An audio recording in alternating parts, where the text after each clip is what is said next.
Bonjour, aujourd'hui on va vous faire un résumé de la génétique avec Alain Chartier, Yann Mordia et Gabrielle Duquette. Structure de l'ADN. Premièrement, la double hélice est dans le chromosome. Le chromosome est dans le noyau, puis ça c'est le noyau de la cellule. Donc pour commencer, on a un nucléotide qui contient une base adotée, un sucre et un groupe phosphate. La thymine est toujours avec l'adénine, puis la cytosine est toujours avec la guanine. On a la réplication de l'ADN. Deux sortes, mitose et méiose. Dans la mitose, ça commence avec une paire de bleu, une paire de rouge. Ça sépare en une demi-rouge, une demi-bleue, et ça finit comme ça, une demi-rouge, une demi-bleue. Dans la méiose, ça commence avec une paire de bleu, une paire de rouge. Ça se colle, donc ça finit avec des gamètes qui est une demi-bleue avec un petit peu de rouge, puis une rouge totalement, puis une rouge avec un petit peu de bleu. La synthèse des protéines. En premier lieu, la transcription. La transcription, ça a lieu dans le noyau et ça sépare le d'ADN en deux. Et ça fait place à l'ARN messager qui, lui, n'a plus de thymine mais de l'uracile. En deuxième lieu, la traduction. Ça se passe dans le ribosome et ça, c'est juste l'ARN messager qui, avec des ARN transferts qui est exposé sur dessus avec des protéines, ben tout ça, ça se passe dans le petit ribosome. Qu'est-ce que l'hérédité? L'hérédité, c'est la transmission des caractères des parents à leurs descendants. Les chromosomes et les gènes. Dans le fond, les chromosomes se situent dans le noyau des cellules. Ces petits bâtonnets formés d'une molécule d'ADN sont liés aux protéines. Puis eux, ils contiennent l'info génétique. Sur chaque chromosome, on trouve plusieurs gènes. Dans le fond, dans l'organisme, on a des cellules, puis dans les cellules, il y a des chromosomes, puis dans les chromosomes, il y a les gènes. Maintenant, je vais vous présenter Gregor Mendel. Lui, dans le fond, il est considéré comme le père de la génétique. Il a expliqué que un caractère pouvait s'exprimer de plus d'une façon à cause de la présence des allèles dans le corps, dans le fond.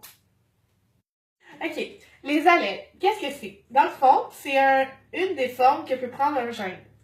Ça ressemble un peu à ça. Pour chaque gène, il y a deux allèles. Un sur du chromosome du père, puis l'autre de celui de la mère. Ils peuvent être pareils ou différents, puis il y a toujours un qui masque l'autre, quand ils sont différents. Pour les allèles, il y a différentes sortes, même 4 catégories si on veut. Il y a les allèles récessifs et dominants, puis homozygotes et hétérozygotes. Dominant, c'est celui qu'on voit, puis récessif, c'est celui qui est masqué par celui dominant. Mais on peut voir l'allèle récessif si, l'exemple, quand quelqu'un a les yeux bleus, c'est parce qu'il y a un allèle dominant bleu, puis un allèle récessif bleu. Homozygote et hétérozygote. Homozygote, c'est pour un caractère qui a deux allèles pareils, puis hétéro, c'est pour quelqu'un, pour deux allèles différents.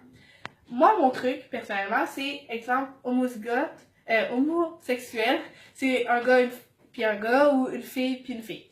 Que hétérosexuel, c'est un gars, une fille. Fait c'est la même chose pour les allèles.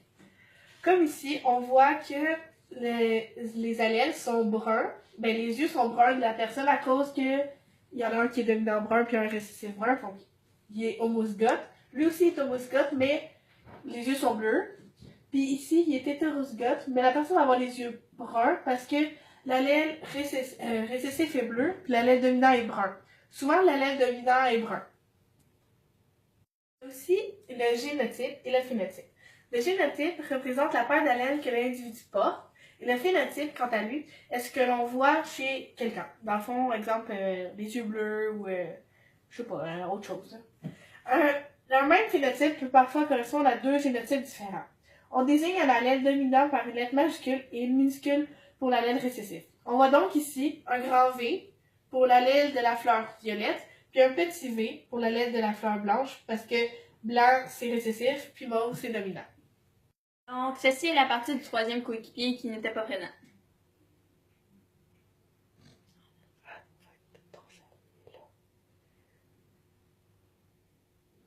Je laisse le descendre.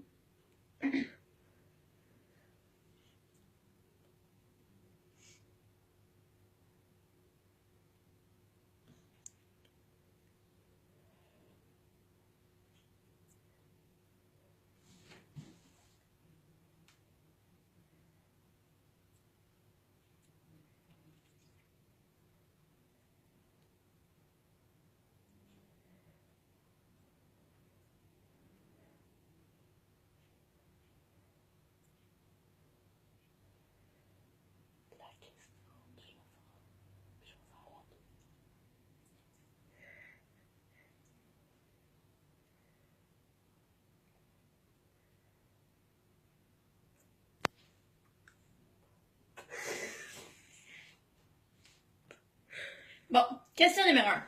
Quelles sont les 4 bases azotées? Je vous laisse le temps de répondre. Prenez votre temps, relaxez.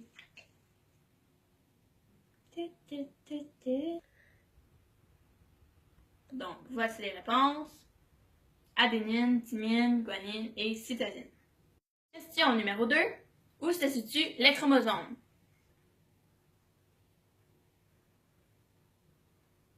Voici les réponses. La réponse. Dans le noyau de la cellule.